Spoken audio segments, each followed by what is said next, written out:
Berdasarkan perkiraan cuaca BMKG Stasiun Meteorologi SMP2 Palembang, pada Hari Raya Idul Fitri 1446 Hijriah, diperkirakan akan terjadi hujan dengan intensitas ringan hingga sedang di sejumlah daerah di Sumatera Selatan.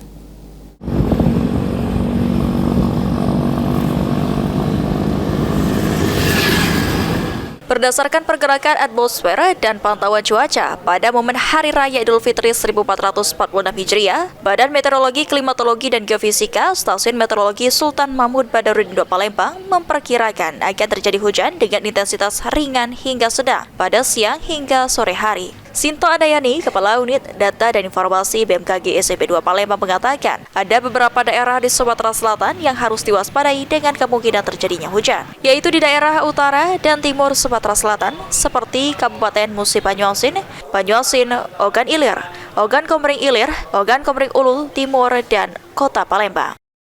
Dari monitoring dinamika atmosfer dan pantauan cuaca, kami perkirakan di Hari Raya Idul Fitri nanti masih adanya potensi hujan dengan intensitas ringan hingga sedang dan berpeluang terjadi pada siang hingga malam hari nanti. Untuk masyarakat yang melakukan aktivitas pada Hari Raya Idul Fitri, masyarakat diimbau untuk tetap waspada dengan selalu memperbarui informasi cuaca melalui kanal resmi dari BMKG. Egi Saputra, PAL TV.